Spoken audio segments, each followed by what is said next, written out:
Assalamualaikum warahmatullahi wabarakatuh. Selamat datang di channel Samhar.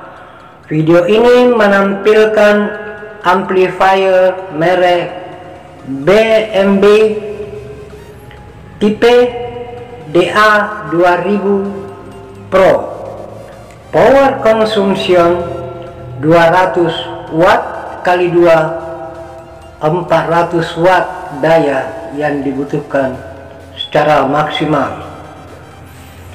Amplifier ini dilengkapi dengan stereo mixing amplifier dan konektor pembagi suara. Video ini sekarang kita lihat hanya lampu indikator hijau yang menyala, menandakan bahwa amplifier ini sudah bisa bunyi. Tapi faktanya tidak demikian.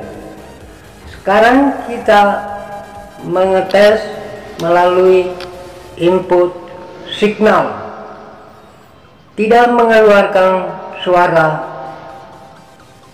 suara sentuhan daripada jari-jari, mengeluarkan di loudspeaker. Sekarang kita mencoba mencari di mana letak masalah amplifier ini sampai tidak bisa bunyi. Amplifier ini mempunyai subsistem, mulai dari tone control masuk ke power amp, dikendalikan oleh subsistem proteksi atau protektor. Sekarang kita mencoba melacak input tegangan AC yang masuk. Itu ada 43 volt, artinya standby 43 volt. Tapi di luar daripada fuse itu tidak memberikan tegangan, artinya fuse itu sudah putus. Fuse itu berfungsi sebagai safety, pengaman supaya tingkat kerusakan tidak berlanjut lebih jauh. Sekarang kita mencoba untuk melihat persoalannya. Yang ada di pemikiran kita, jelas kerusakan itu berada pada power amp-nya. Power amplifier yang dikendalikan oleh dua pasang transistor final yang dikemudikan oleh 4 buah transistor driver. Sekarang kita melepas grounding untuk mencoba membuktikan apakah transistor final itu rusak sebagian atau semuanya. Kita mencoba melakukan pengetesan. Nampaklah terjadi adanya hubung singkat. Itu menandakan fuse itu putus karena sudah terjadi korslet di dalam jaringan power amplifier, yang kemungkinan besar transistor final jebol 4 biji atau 2 pasang. Transistor itu adalah transistor output yang mengeluarkan suara. Nampaklah kita mengeluarkan secara satu persatu. Jadi itu ada 4 buah transistor. Jadi amplifier ini sebenarnya dilengkapi dengan konektor pembagi suara dan subsistem proteksi. Sekarang kita fokus kepada power amp-nya. Jadi kita tunggu sampai selesainya dibuka semua transistor final. Jadi sekarang ini amplifier ini secara sistem proteksi sebenarnya sudah bunyi karena sudah lampu indikator sudah berwarna hijau. Nah, sekarang sudah selesai kita membuka, kita mengambil transistor final yang baru dan kita akan memasang pada tempatnya.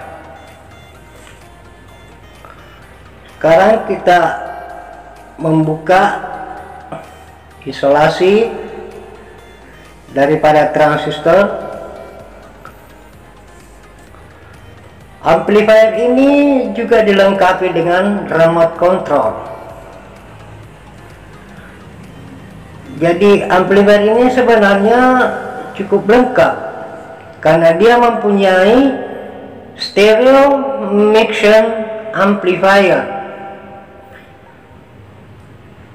Sekarang transistornya telah kita pasang dan jangan keburu kita untuk mencoba, biarpun kita sudah tahu bahwa transistor final tersebut kita sudah ganti, jangan keburu karena persoalan di amplifier selalu pasti ada sebab akibat. Jadi di sini masih nampak ada 2 resistor yang hangus, 2 biji. Nah, jadi perlu pemeriksaan yang lebih teliti baru kita mencoba untuk membunyikan. Di sini kita sementara membuka resistor yang hangus tersebut yang nilainya ya sekitar 470 ohm dan 220 yang terhubung ke transistor driver.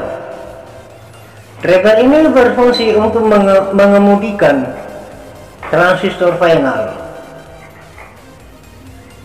Sekarang sudah terlepas, ya sudah 2 biji terlepas, itu hangus semua akibat terjadinya hubung singkat pada transistor final. Sekarang ini datanya kita lihat 470 dan 220 ohm. Itu sudah kita amati. Dan sekarang kita memasang resistor yang baru. Sudah terpasang satu. Menyusul.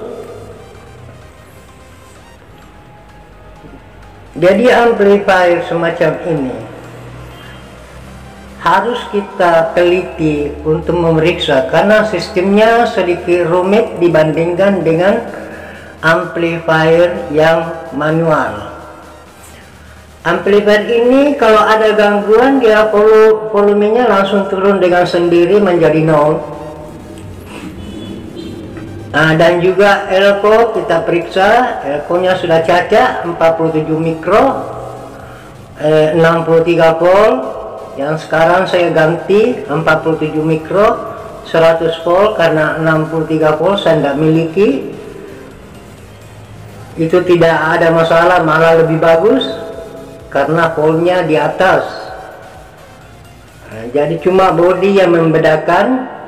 Jadi kalau volt dia lebih besar, pasti bodinya akan besar juga. Tapi yang penting ruang pemasangan tidak terganggu. Elko sekarang kita sudah menempatkan pada tempatnya dan kita akan menyolder. Adapun kita tunggu penyelesaian.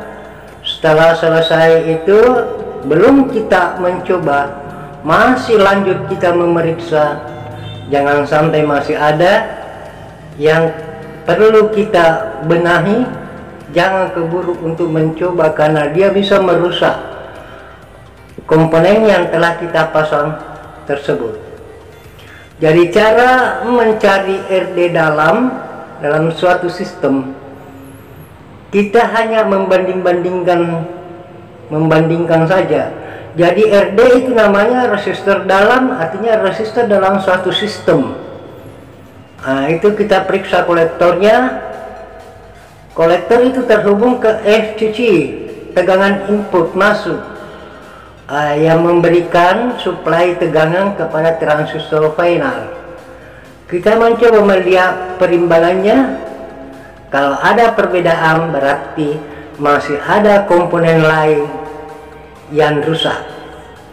Nah, sekarang pin alat ukur itu kita hubungkan, mencari hubungan di kolektor itu atau tegangan FCC menuju ke sistem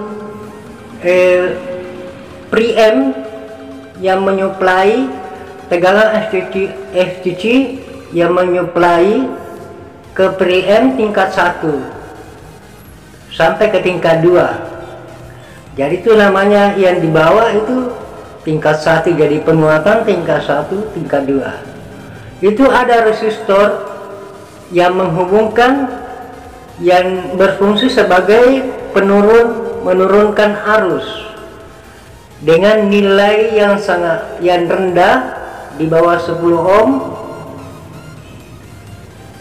Itu yang menghubungkan.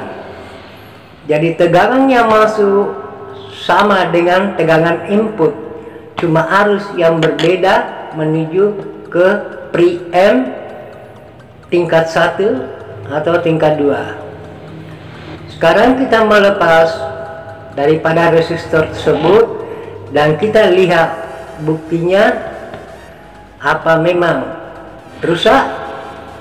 Itu sekarang sudah kita lepas dan nampaklah ukurannya ya berkisar 4,7 ohm, dan kita ukur kembali untuk membuktikan kepada kalian yang menonton, kepada teman-teman yang menonton, kita membuktikan bahwa memang benar resistornya dianggap putus karena nilai resistansinya sangat tinggi, mencapai mega ohm. Jadi resistor itu kita mengambil perbandingan dengan resistor yang baru, nampak 0,7 ohm karena ada selisih 2 ohm daripada alat ukur, karena alat ukur tidak menunjukkan 0 ohm. Dia di situ awalnya menunjukkan 0,2 ohm, artinya 4,7 berarti mencapai nilai 0,7 ohm. Saya kira begitu cara penggunaan alat ukur. Kita mencari nilai dasarnya, baru dikurangi dengan apa yang kita ukur. Sekarang resistor tersebut sementara sudah terpasang, sementara kita solder dan penyolderan telah selesai. Ya, alhamdulillah pekerjaan ini tinggal sedikit waktu yang kita butuhkan. Sekarang kita pasang instalasi, mudah-mudahan membuahkan hasil. Semoga yang menonton dapat menjadikan referensi ke depan. Siapa tahu ada barang tersebut yang mirip kerusakan ini, karena di elektronik permasalahan boleh sama tapi penanganan bisa berbeda. Nah, inilah yang kita lihat. Sekarang kita akan membuktikan apa benar amplifier ini sudah bisa berfungsi. Sekian dulu video ini, semoga dapat bermanfaat adanya, dan jangan lupa memberikan komentar di kolom di bawah video ini, dan sekalian memberikan like. Terima kasih.